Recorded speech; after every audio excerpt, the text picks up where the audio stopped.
नमस्कार दोस्तों, मेरा नाम है विजय कुमार। आप देख रहे हैं कॉमिक्स पिटारा चैनल को। तो चलिए दोस्तों, राज कॉमिक्स में बाकेलाल के इस हास्य और मजेदार कॉमिक्स को शुरू करते हैं, जिसका नाम है जन्मदिन। तो आप देख सकते हैं इसका कवर पृष्ठ जो कि कुछ इस तरह का है। तो चलिए इसकी शानदार स्टोरी को शुरू करते हैं। विशालगढ़ में एक दिन राजा विक्रम सिंह के राज दरबार में महाराज 3 दिन पश्चात वो मनहूस दिन, मेरा मतलब है कि वो शुभ दिन है जिस दिन आप विशालगढ़ की छाती पर मूंग दलने, मेरा मतलब उत्तराधिकारी के रूप में पैदा हुए थे। तो सभी मंत्रियों दरबारियों की इच्छा है कि 3 दिन बाद आपकी अंत्येष्टि, मेरा मतलब जन्मदिन, धूमधाम से मनाया जाए। जी हाँ महाराज, और अड़ोस पड़ोस के राजा महाराजाओं एवं इतने ऋषि मुनियों को भी बुलाया जाए ताकि भोजन भी कम पड़ जाए और वो क्रोधित होकर आपको श्राप दे दे। किंतु बाकेलाल, इस उत्सव पर तो काफी खर्च होगा। तो मेरे कौन से बाप का खर्च होगा? मेरा मतलब यही तो योजना है महाराज, फूट डलवाने की। मेरा मतलब है महाराज कि धन की चिंता आप क्यों करते हैं? इस सारे खर्च की जिम्मेदारी तो आपके ससुर श्री चंदन सिंह जी महाराज उठा लेंगे। आखिर उनका भी तो अपने दामाद के प्रति कोई कर्तव्य बनता है। तो इसी बात पर मेरे साथ सब मिलकर बोलेंगे बाकेलाल की वो वो। किंतु बाकेलाल, अब नखरे मत दिखाइए महाराज, यही तो मौका होता है मेरी भी कमाई का, क्योंकि प्रबंध मंत्री होने के नाते सारा प्रबंध मेरे ही हाथों में होता है। वाह, बहुत मजा आएगा पिताजी। इसी बहाने नाना जी को महल में आना ही पड़ेगा और वे हम सब के लिए ढेरों उपहार भी लाएंगे, क्योंकि नाना जी का खाली हाथ आना भी तो अशुभ होता है। इसलिए तो बुढ़ऊ आता नहीं। इसी बात पर बोलो टिंडे राजकुमार मोहक सिंह की जय। देखा महाराज, आपका पुत्र कितनी दूर की सोचता है, और एक आप हैं कि अक्ल घुटनों में लिए चलते हैं। किंतु बाकेलाल, बात यह है कि 25 बरस की उम्र में हमें जन्मदिन मनाना कुछ अजीब सा लग रहा है, हमें शर्म आ रही है।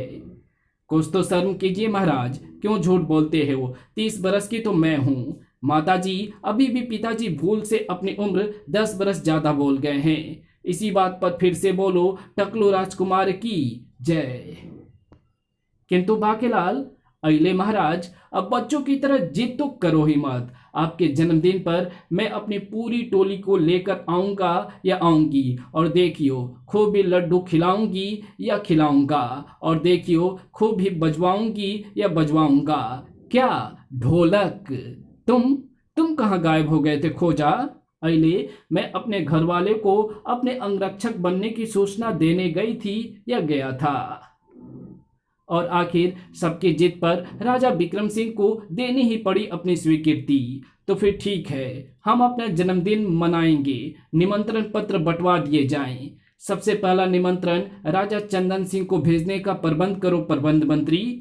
जो निमंत्रण देने जाएगा वही महाराज को साथ लेकर आएगा। निमंत्रण देने मैं जाऊंगा सेनापति मरखप, मेरे से ज्यादा उन्हें कौन भड़का सकता है? तो बोलो ओम शांति, ओम शांति, शांति ओम। पिताजी, बालों में खिजाब अच्छा वाला लगवाइएगा, कहीं ऐसा ना हो कि नाना जी आशीर्वाद देने के लिए सर पर हाथ फेरे और उनका हाथ काला हो जाए। दूसरे दिन शाम को सेनापति मरकप ने चंदनगढ़ पहुंचकर राजा चंदन सिंह को थमाया निमंत्रण पत्र। क्या मेरा दामाद अपना जन्मदिन धूमधाम से मना रहा है? मगर अभी पिछले दिनों ही तो उसने अपने बेटे का मुंडन कराया था। ये भी पागल ही पल्ले पड़ा है। जी हाँ महाराज, मगर तब तो आप पेट दर्द का बहाना करके आए ही नहीं थे। अगर अब वो कमी कहीं ना कहीं तो पूरी करनी ही थी महाराज को। आप तो एक बार ही दहेज देकर रह गए महाराज। वैसे आप हैं बड़े सूरते। अब क्या बताऊं सेनापति मरखप, तुम तो देख ही रहे हो कि जोड़ों के दर्द के मारे मैं सिंहासन से भी खड़ा नहीं हो पा रहा हूं। मुझे संदेह है कि मैं इस बार भी नहीं जा पाऊंगा। मगर पिछली बार मैंने दामाद की शान बढ़ाने के लिए 50 भूखे हाथी भेज दिए थे। इस बार घोड़े भेज दूंगा। बेचारों का पेट भरेगा तो मुझे दुआ देंगे। आप सूरते तो हैं, आपका नाती आपका भी बाप है महाराज। आपके नाती राजकुमार मोहक सिंह ने कहलवाया है कि अगर आप विशालगढ़ नहीं आए तो पिताजी का जन्मदिन मनाने वो यहाँ आ जाएंगे अपने सभी मेहमानों के साथ। अब आप फैसला कर लीजिए। क्या? अब बेटी दामाद का मामला है, जाना तो पड़ेगा ही। ठीक है, मैं चलता हूँ। चलो। अबे पागल है क्या? ये मैं आपको सेवक को कह रहा हूँ। ये मैं आपके सेवक को कह रहा हूँ महाराज, जो पंखा बार बार आपके कान पर मार रहा है। ठीक से मार बे, मेरा मतलब ठीक से झल पंखा। जी हजूर। हाँ तो महाराज, मैं कह रहा था कि कुछ तैयारी वैयारी तो कर लीजिए। बेटी दामाद के यहाँ इस प्रकार भूखे कंगलों की तरह जाना अच्छी बात नहीं होती। लोग तो बेटी का घर भरने के लिए अपने आप को भी बेच देते हैं। अबे पीटे का क्या महाराज, ये तो मैं आपके सेवक को कह रहा हूँ, जो अब पंखा तो आपकी झल रहा है मगर हवा खुद खा रहा है। हाँ तो महाराज, फिर क्या सोचा? तुम ठीक कहते हो सेनापति, हम तैयारी का आदेश महामंत्री को देते हैं। अरे महामंत्री, तुम यहीं आ गए? चलो अच्छा हुआ, पर तुमने तलवार हाथ में क्यों ले रखी है? मगर महाराज, मैं तो सफाई कर्मचारी हूँ और ये तलवार नहीं झाड़ू है। देखा सेनापति मरकब, बुढ़ापे में इंसान क्या से क्या हो जाता है। तुम मुझे रहने ही दो और घोड़े ही ले जाओ। अबे बुढ़ऊ, किसे चला रहा है? तेरे जैसे 36 घोल कर पी चुका हूं मैं। महाराज, अब ज्यादा बकबक मत कीजिए और कुछ ठंडा वंडा पिलवाइए और चलने की तैयारी कीजिए। इस प्रकार राजा चंदन सिंह ने पूरी तैयारी के साथ विशालगढ़ की ओर कूच किया। आप घबरा तो नहीं रहे ना महाराज? पूरे जन्मदिन का खर्चा कुछ ज़्यादा नहीं आएगा, पर इतना ध्यान रखिएगा कि मुद्राएं कम ना पड़े, क्योंकि जन्मदिन का पूरा खर्चा आप ही से करवाने की योजना है महाराज की। क्या? जबकि इधर विशालगढ़ के तपोवन की विशाल भूमि में, जो प्रसिद्ध है ऋषियों की तपस्थली के रूप में, कहते हैं आरंभ में ऋषि लिचड़ाचार्य यहाँ तपस्या के लिए आए थे। ओम। और यहाँ की सुंदरता देखकर यहीं रम गए थे। और उसके बाद एक एक करके इतने ऋषि मुनियों ने यहाँ डेरा जमा लिया कि अब वन के प्रत्येक कोने में दिखाई पड़ते हैं ऋषि मुनि। ओम। तेरी याद अपने हृदय से भुलाने के लिए ही तो मैं साधु बना हूँ। हे शांति शांति। उफ, ये क्या कह गया? उसका नाम भी तो शांति है। बम बम भोले, अपने मंत्रों का जाप धीरे कर, वरना चिमटा मारकर नाक चपटी कर दूंगा। मैं भगवान विष्णु का उपासक हूँ। हरे कृष्णा हरे कृष्णा। आए, मैं भिक्षा मांगने क्या गया? तूने तो मेरे अड्डे पर डेरा जमा लिया। चल उठ पाजी कहीं के। और आज तो वन में खासी चहल पहल थी, क्योंकि प्रबंध मंत्री के साथ वहां पहुंचा हुआ था बाकेलाल। मुच्छड़, मेरा मतलब महाराज का जन्मदिन है, ये रहा आपका निमंत्रण पत्र, आना जरूर। हम और ना आए? आओगे नहीं तो वो चावल कौन खाएगा जिसमें मैंने कंकड़ की पूरी बोरी मिला दी है और साफ चावलों की एक बोरी अपने घर भिजवा दी है। मोटे के जन्मदिन पर साफ, मेरा मतलब आशीर्वाद देने जरूर आना। खाने में क्या क्या बना है? खल, चूड़ी, बिनौला, हरे पत्ते, चने का छिलका और एक एक चम्मच छप्पन भोग। शीघ्र ही। बाकेलाल जी, सभी को निमंत्रण पत्र बट गए, मगर मेरी करवाई गिनती के अनुसार अभी लिचड़ाचार्य ऋषि बचा हुआ है, जिसे निमंत्रण पत्र नहीं मिला और उसे निमंत्रण मैंने देना भी नहीं है। मजा तो तब आएगा जब क्रोधित ऋषि लिचड़ाचार्य को ये पता चलेगा कि राजा विक्रम सिंह ने सभी को निमंत्रण पत्र बंटवाए और वन के प्रथम ऋषि को भूल गए। उसके बाद बाकेलाल और प्रबंध मंत्री तपोवन से लौट पड़े। प्रबंध मंत्री, जन्मदिन पर बांटने के लिए मिष्ठान का प्रबंध हुआ कि नहीं? और आज फिर वन में खासी चहल पहल थी। महाराज विक्रम सिंह के जन्मदिन के शुभ अवसर पर हम सब साधुओं का भोज आज महल में होगा। दक्षिणा भी मोटी मिलेगी। ऋषि लिचड़ाचार्य का निवास स्थल। ये क्या, आज कौवे की काँव काँव सुनाई नहीं पड़ रही? ओह, ये सारे कौवे कहाँ जा रहे हैं? तुम सब कहाँ जा रहे हो? मुझे क्यों नहीं ले जा रहे हो? ये अच्छी बात नहीं है। राजा विक्रम सिंह के जन्मदिन पर निमंत्रण पत्र तुम्हें नहीं मिला, पर मुझे तो मिला है। मेरे पास अभी रुकने का समय भी नहीं है, लौट कर बताऊंगा कि व्यंजन कैसे थे। क्या राजा विक्रम सिंह की ये जरूरत? उसने मुझे निमंत्रण पत्र नहीं दिया। भुलवा दूंगा मैं उसे जन्मदिन मनाना। उधर राजमहल में, ओह राजगुरु, आइए आइए। पर क्षमा करें राजगुरु, निमंत्रण पत्र समाप्त हो जाने के कारण हम आपको निमंत्रण पत्र नहीं भिजवा सके, पर हमें ये पता था कि आप बिन बुलाए जरूर आ जाएंगे। महाराज, आपने वो कहावत तो सुनी होगी कि जिसने की शर्म उसके फूटे कर्म, तो मैं शर्म नहीं करता। इसी बात पर बोलो दोनों बेशर्मों की जय। तभी क्रोध से भरे वहां पहुंच गए महर्षि लीचराचार्य। राजा विक्रम सिंह, सावधान, मैं तुझे शाप देने आया हूं। ले, मैंने तुझे शाप दिया तो सब कुछ भूल जाएगा। मगर मगर शाप मुबारक हो महाराज। बोलो महर्षि लीचराचार्य की। नहीं, ऐसा अनर्थ मत करें मुनिवर। महाराज तो पहले ही बहुत भुलक्कड़ हैं। मोटे को क्षमा कर दीजिए महाराज, आज उसका जन्मदिन है।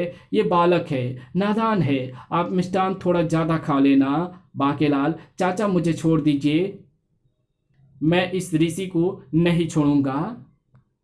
मैं तेरे आंसुओं से पिघल गया हूँ रानी। जा, मैं शाप में 50% की छूट देता हूँ। जब भी इसका खास मुंह लगा व्यक्ति इसे थप्पड़ मारेगा, इसे कुछ देर के लिए सब कुछ याद आ जाएगा, और ऐसा तब तक होता रहेगा जब तक बबूल का बीज इसे लाकर ना खिला दिया जाए। अच्छा, अब मुझे खाना खिलाओ, वरना छूट वापस ले लूँगा। वो खास मुंह लगा तो मैं ही हूँ। बाकेलाल चाचा, आप बस एक बार मुझे छोड़ तो दीजिए। मगर राजकुमार, मैंने तुम्हें पकड़ा कहाँ हुआ है? तो पकड़ लीजिए ना फिर। उफ, आपको तो लड़ना भी नहीं आता। बाकेलाल, तुम कौन हो? बाकेलाल ये सब कुछ भूल गए हैं। तभी आ पहुंचा सेनापति मरखप और प्रसन्नता से चीख पड़े नारा मंत्री। इसी बात पर जोर से बोलो महाराज चंदन सिंह की जय।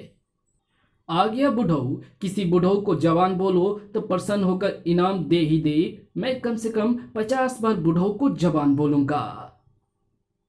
पिताजी, मैं तो दासी हूं महाराज, जरा बंटे खोल कर देखिए, वरना दूंगी एक गाल पर।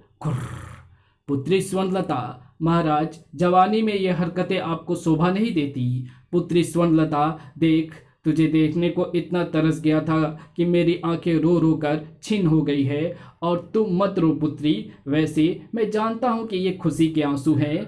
आपसे मिलकर तो मैं विदाई के समय भी ना रो पाई थी। वो तो शुक्र है कि मेरी एक सखी ने प्याज मेरी आंखों को सुंघा दिया था, तो आंसू बह निकले थे।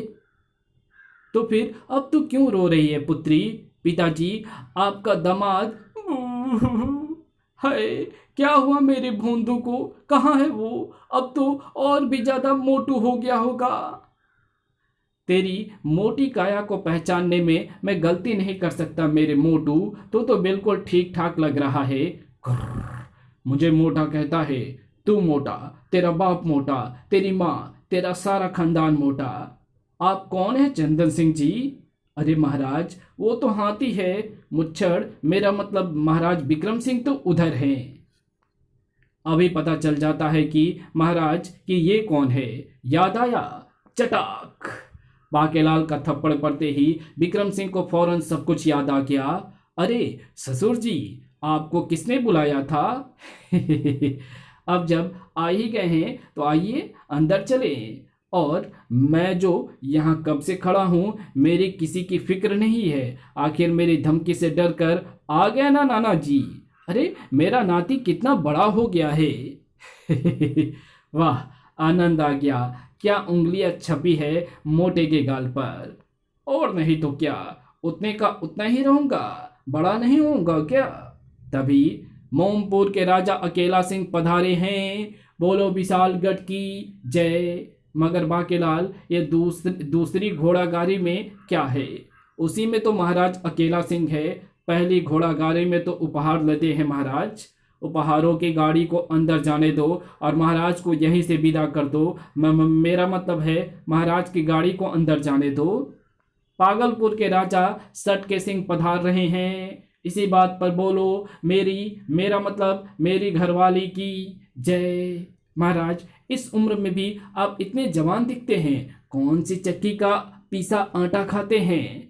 मैं क्यों बताऊं, बुढ़ऊ इनाम ही नहीं दे रहा। इस प्रकार मेहमानों का तांता लग गया और फिर बारी आई मिष्ठान के कटने की। लीजिए महाराज तलवार, मिष्ठान काटिए। अले पहले पैसे वार फेर के तो दे दो। राजा हो या भिखारी, मैं बिल्कुल उधार नहीं करता, नगद बड़े शौक से, उधार चांदनी चौक से।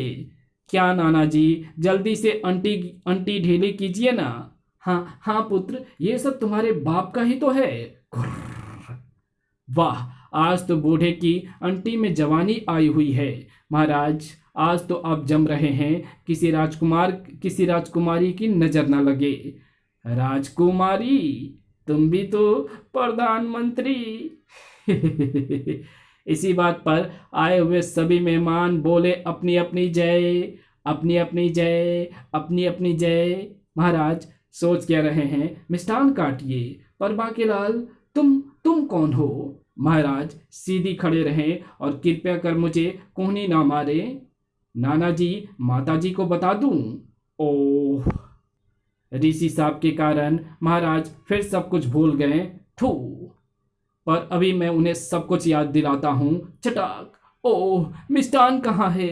सबको सांप के विषय में बता दिया गया था, इसलिए बाकेलाल की इस हरकत पर कोई कुछ ना बोला था। इस प्रकार कटा मिष्ठान। जन्मदिन मुबारक हो महाराज। ईश्वर करे ये दिन बार बार आए, ईश्वर करे ये दिन दोबारा ना आए।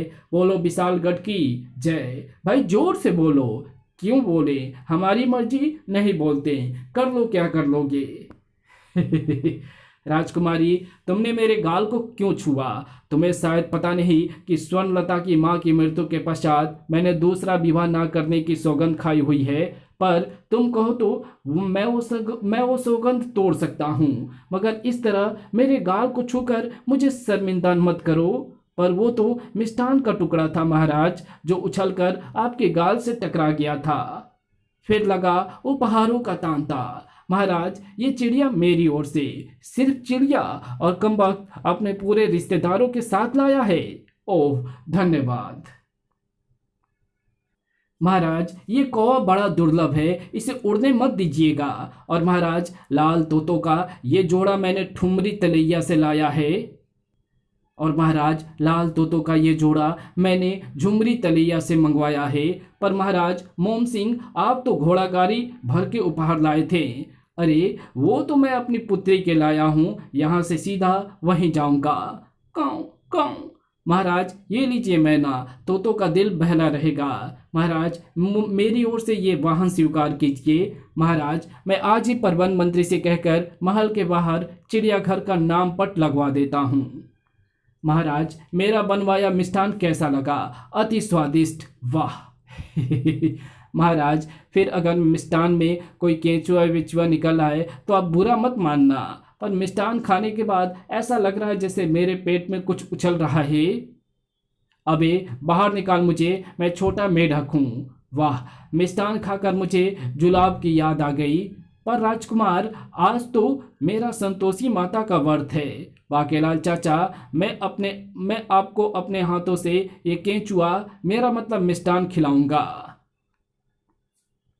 और जन्म उत्सव के पश्चात ये विशेष सभा ये फैसला करने के लिए बुलाई गई है कि बबूल का बीज कौन लेकर आएगा, जिसे पीसकर खाने के बाद महाराज को सांप से मुक्ति मिले। मुझसे उनकी उल्लू जैसी अवस्था और नहीं देखी जाती। माताजी, बाकेलाल चाचा के तमाचे खा खा कर पिताजी के गाल भी लाल हो गए हैं। मैं भी विवश हूँ भतीजे, अगर मैं इन्हें तमाचे ना जड़ूं तो मुझे मजा कैसे आएगा? मेरा मतलब, इन्हें भूली हुई बातें याद कैसे आएंगी? बाकेलाल, मेरे गाल पर दर्द क्यों हो रहा है? चटाक, क्योंकि मैं थप्पड़ जानबूझकर एक ही गाल पर जड़ रहा हूँ। इधर महामंत्री ने उठकर कहा, महारानी जी, ये कार्य तो सेनापति मरखप का है। महारानी जी, कल रात मिष्ठान खाने से मेरे दांत में भयंकर दर्द हो रहा है। पर बाकेलाल ने तो मिष्ठान खाया ही नहीं। बाकेलाल को इस काम के लिए भेजा जाना चाहिए। फिर मुझे महाराज चंदन सिंह जी को भी छोड़ने तो जाना है, तो इसी बात पर बोलो बाकेलाल की। मगर फिर महाराज को थप्पड़ कौन मारेगा? थप्पड़ नहीं पड़ा तो फिर उन्हें याद कैसे आएगा? और याद नहीं आएगा तो फिर सबको पहचानेंगे कैसे? और अगर पहचानेंगे नहीं तो हो सकता है कि वो महारानी को दासी और दासी को स्वर्णलता समझ ले। बाकेलाल चाचा, जुबान संभाल कर बात कीजिए वरना चोटी काट दूंगा। माता श्री, बबूल का बीज लाने बाकेलाल को ही भेजिए। तो फिर सर्वसम्मति से तय हो गया कि बबूल का बीज लाने बाकेलाल ही जाएगा। वो तो ठीक है दासी स्वर्णलता, पर ये बाकेलाल कौन है? दासी, बाकेलाल जल्दी जाओ। महारानी जी, जब तक बाकेलाल जी जाकर वापस लौट नहीं आते तब तक के लिए हम सब दासियों को भी इजाजत दीजिए। अच्छा, नमस्कार। हाँ हाँ, जाओ जाओ। मरता क्या ना करता, जाना ही पड़ा बाकेलाल को बबूल का बीज लाने के लिए। ये चाल तो मुझे ही उल्टी पड़ गई। मैंने ये तो सोचा ही नहीं था कि बबूल का बीज लाने भी मुझे भी जाना पड़ेगा। ओह, फिर वही सवार। बहुत तेज दौड़ूंगा और इस बार इसे 3 गुना 30 बार गिराऊंगा। विशालगढ़ के पड़ोसी नगर टिंगूगढ़ में उन्हीं दिनों छाया हुआ था आतंक। क्या? चिपचिपा आ गया, भागो भागो। चिपचिपा आ गया, भागो भागो। भागो और तेज भागो, क्योंकि अब चिपचिपा आ गया है। चिपचिपा भाई, पसीना निकालने के लिए मैं पूरी ताकत लगाकर दौड़ा हूँ। माँ कसम, इकट्ठा करो तो बाल्टी भर जाएगी पसीने से। पर अब तुम जल्दी से चाट लो। चिपचिपा को चाहिए पसीना। ठीक है, पर पहले अपना नाम बोल। प्यार से लोग मुझे मामा कहते हैं। खुल गई चिपचिपा की पूरी जीभ सड़प। और आदमी का पसीना सूखने से पहले चिपचिपा का पेट भर जाना चाहिए, वरना चिपचिपा को पसीना बहाने के और भी तरीके आते हैं। जल्दी करो चिपचिपा भाई, गुदगुदी हो रही है। एक का पसीना चाटने के बाद चिपचिपा ने उठाया दूसरे को। चिपचिपा भाई, स्वाद जरूर बताना। सड़े हुए मुर्दे जैसा स्वाद है तेरे पसीने का, सड़ाप। और तब तीसरा, तू तो बिल्कुल सूखा हुआ है, तुझे पसीना क्यों नहीं आया? मुझे पसीना नहीं आता चिपचिपा भाई। तो फिर तेरा यहाँ क्या काम? मुझे तो रसीले पसीने बहाने वाले शिकार चाहिए। हे प्राण देवता, ऊपर आ रहा हूँ, पकड़ लेना, बचा लेना। नहीं पकड़ाना। क्षमा करना भक्त, हम स्नानागार में स्नान कर रहे हैं। अब तुम बताओ कि भला इस अवस्था में हम तुम्हें पकड़ने कैसे आ जाते? अब तो तुम्हें यमराज ही पकड़ेंगे। कोई बात नहीं, प्रसाद चढ़वाने तो मेरे पास ही आओगे, तब देखूंगा। कोई और है जो आज मुझे बचाएगा? मैं अब उसी की पूजा करूंगा। ओह उल्लू महाराज, ओह उल्लू महाराज, जय हो जय हो। आज से मैं लक्ष्मी मैया के वाहन उल्लू की पूजा करूंगा। कब करेगा पूजा? थोड़ी देर बाद तो मैं तेरी अतरिया हजम कर रहा हूँगा। बुक्कू बुक्कू। इधर पसीने से पेट भरकर वापस लौट पड़ा था राक्षस चिपचिपा। एक को आकाश में फेंको तो डर के मारे 10 के पसीने वैसे ही छूट जाते हैं, मगर फिलहाल मेरा पेट भर गया। वाह, कितनी तरह के स्वादिष्ट पसीने थे। यम यम। अब कल मैं किसी दूसरे राज्य पर धावा बोलूँगा, क्योंकि यहाँ के लोगों के पसीने चाट चाट कर मैं तंग आ चुका हूँ। इधर निढाल पड़े थे चिपचिपा के शिकार। अब हमें उठकर खड़े होने में 6 माह का समय लग जाएगा, पर शुक्र है कि हमारी जान तो बच गई। पता नहीं कब छुटकारा मिलेगा हमें इस शैतान से। इधर बाकेलाल घोड़ा दौड़ाए बढ़ा जा रहा था बबूल के जंगल की ओर। ये पटका मैंने इसे 13वीं बार। अबे तू कहीं वही पिछले वाला तो नहीं है? अरे कमबख्त, और कितनी बार पटकेगा? बस, इसने तुझे आखिरी बार पटका है, क्योंकि अब तू है चिपचिपा के सामने। क्योंकि अब मैं तेरा पसीना चाट लूंगा तो तू 6 माह तक हिल भी नहीं सकेगा अपने शरीर को। फिर घोड़े पर कैसे बैठेगा? पसीना क्या मतलब? राक्षस ने मारा झपट्टा, बाके ने मारा ठुमका। चल उतार अपने वस्त्र। ये मुझे पकड़ने के चक्कर में है और अगर इसने मुझे पकड़ लिया तो पसीना चाटने की चेष्टा करेगा, जिससे मेरी शक्ति 6 माह तक छीन हो जाएगी। बाकीलाल सिर पर पांव रखकर वहां से भागा, मगर जाते जाते इसे क्यों ना विशालगढ़ के महल का पता दे दूं, ताकि ये मुझसे पहले ही वहां पहुंचकर मुच्छर सहित सबके पसीने चाट ले। ऐसा ही करता हूं। जबकि इधर चिपचिपा घोड़े को दबोचने के लिए आगे बढ़ रहा था। तेरा मालिक तो भाग निकला, पर अब मैं तेरे पसीने से भी काम चला लूंगा, क्योंकि वो तेरी ही पीठ पर था। तुझ में उसके पसीने की गंध आ गई होगी। क्या? नहीं नहीं, मुझे छोड़ दो। हिन बाकेलाल जी, मुझे बचा लो। अब मैं कभी शैतानी नहीं करूंगा। अब एक कान तो पकड़ने दे। घोड़े ने राक्षस को जड़ी एक दुलत्ती। बाकेलाल जी, कसम से मैं भी आ रहा हूं। अब आराम से गिराऊंगा, मेरा मतलब आराम से चलूंगा। मार डाला रे। पर मुझे कौन मार सकता है किसी की हिम्मत? पर इस घोड़े की दुलत्ती से उछलकर एक तिनका मेरी आंखों में चला गया है। धाड़। बाकेलाल जी, जल्दी से बैठिए। आ गया तू रास्ते पर। चल, देर आए दुरुस्त आया। उफ, ये तिनका निकल नहीं रहा, वरना मैं इन्हें भागने नहीं देता। राक्षस चिपचिपा भाई, उत्तर की ओर विशालगढ़ यहाँ से निकट ही है। विशालगढ़ के महल में राजा विक्रम सिंह का पसीना बहुत स्वादिष्ट लगेगा तुम्हें। मोटू को पसीना आता भी बहुत है। चल मेरे घोड़े, टिक टिक टिक। इधर चिपचिपा की आंखों से निकले तिनके इधर चिपचिपा की आंखों से तिनके बाहर निकले और उधर उसकी आंखों से ओझल हो चुका था बाकेलाल। दोनों शिकार हाथ से निकल गए। चलो कोई बात नहीं, अब विशालगढ़ ही चलता हूँ। इधर बाकेलाल जा पहुंचा बबूल के जंगल में। अरे वो रहा बबूल का पेड़, मगर पेड़ के चारों ओर कांटे ही कांटे हैं। मैं बबूल के पेड़ तक कैसे पहुंचूंगा? और तभी, तुम्हें बबूल के पेड़ तक जाने की जरूरत नहीं। ये देखो, मेरे हाथ बहुत लंबे हैं। मैं तुम्हें बबूल का बीज लाकर दे सकता हूँ, मगर एक शर्त है। बोलो हाँ के ना। मगर तुम कौन हो भैया? उफ, कैसा अजीबोगरीब एवं विचित्र प्राणी है। मेरा नाम लंबडिंग है और मैं कवि हूँ। मेरा मेरा एक हाथ बहुत लंबा है। मैं तुम्हें बबूल का बीज लाकर दे सकता हूँ, मगर एक शर्त है। बोलो हाँ के ना। मगर अपनी शर्त तो बताओ। शर्त यह है कि तुम्हें मेरी एक छोटी सी कविता सुननी पड़ेगी। मेरे हाथ बहुत लंबे हैं। मैं तुम्हें बबूल का बीज लाकर दे सकता हूँ, मगर एक शर्त है, और शर्त मैं तुम्हें बता चुका हूँ। बोलो हाँ के ना। बाकेलाल जी, मेरे विचार में इसकी कविता सुन लेने में कोई हर्ज नहीं है, क्योंकि बदले में हमें बबूल का बीज दे रहा है। बोलो हाँ के ना। इस छोटी सी कविता के बदले में बबूल का बीज मिल रहा है, तो कविता सुन लेने में कोई बुराई नहीं है। बोलो हाँ के ना। मेरा मतलब लंबडिंग भाई, हमें तुम्हारी शर्त मंजूर है। सुनाओ कविता।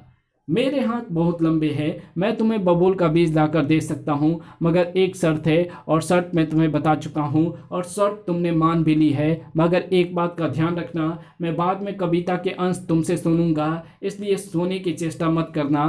बड़े दिनों के बाद फंसा है कोई मुर्गा, और अगर कविता बीच में छोड़कर भागने की चेष्टा की तो मैं तुम्हें इन्हीं कांटों में रगड़ दूंगा और फिर खा जाऊंगा।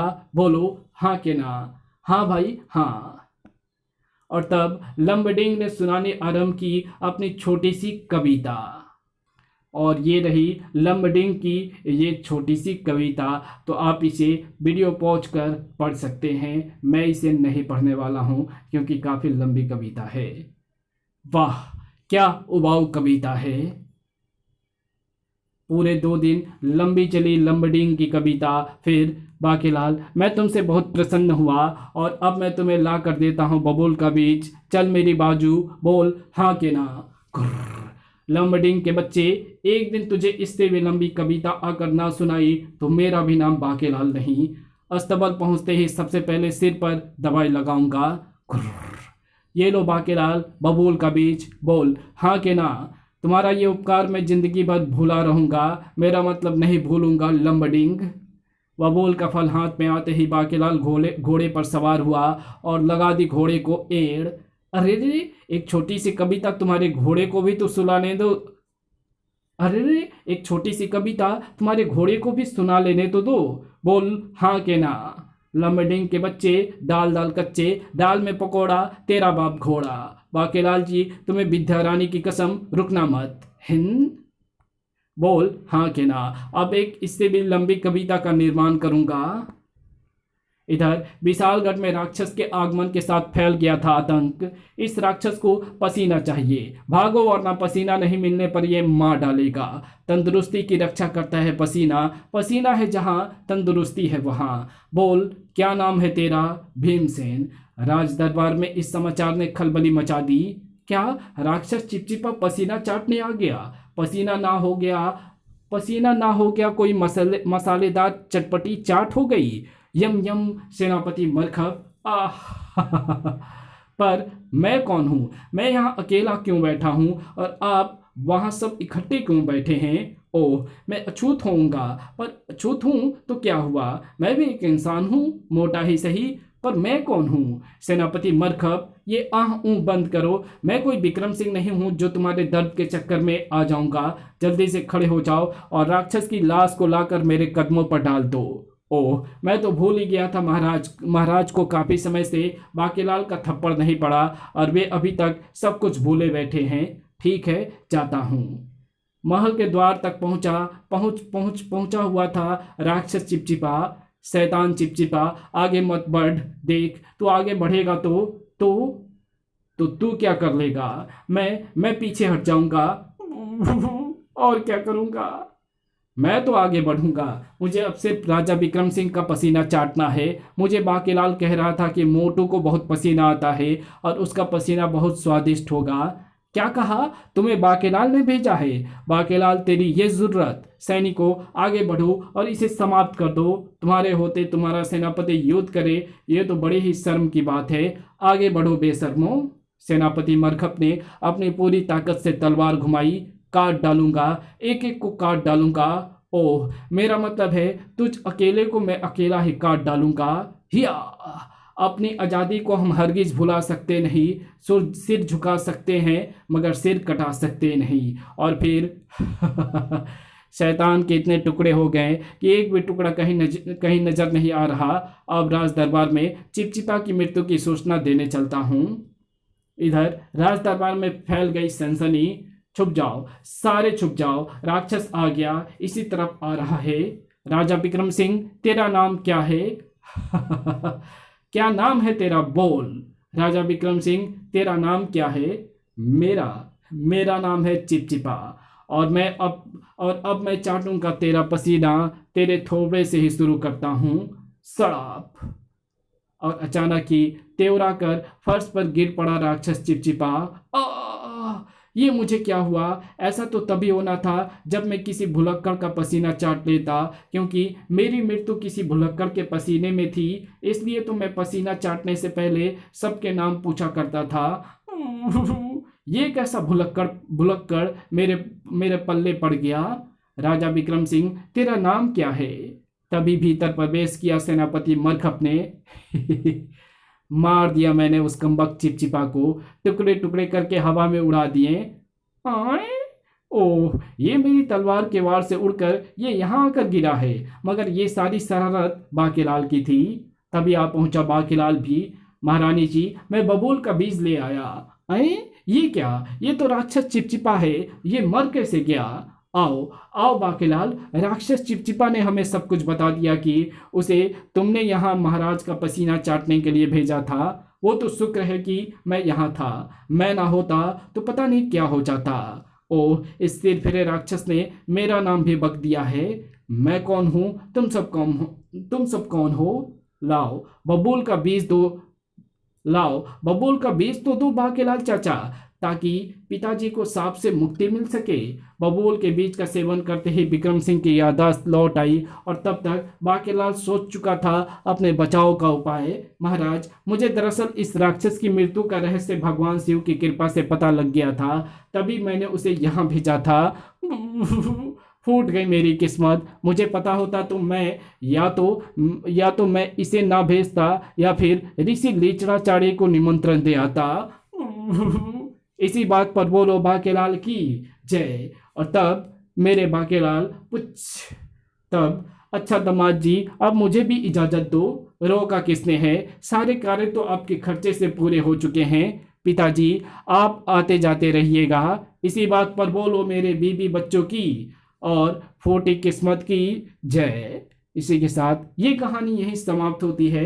तो आपको ये वीडियो कैसी लगी? वीडियो अच्छी लगी तो इस वीडियो को लाइक शेयर कमेंट जरूर कर देना। और आज की वीडियो जो है वो मैं दिन में रिकॉर्ड कर रहा हूँ, तो आप कंपेयर करके बताना कि इसके पिछले की जो वीडियो है उसकी आवाज़ कैसी थी और आज की वीडियो की आवाज़ कैसी है। इस बारे में भी आप कमेंट करके ज़रूर से बताना और दोनों में क्या क्या डिफरेंसेस हैं उसको भी ज़रूर से पॉइंट आउट करना। ओके, तो मिलता हूँ मैं आपसे किसी और नई वीडियो में, तब तक के लिए बाय। और हाँ, मैंने आप लोगों से मदद मांगी थी सुपर थैंक्स के जरिए या कुछ पैसों की मदद मांगी थी, लेकिन किसी ने भी मदद नहीं की। इसके लिए भी आपको थैंक यू। ओके।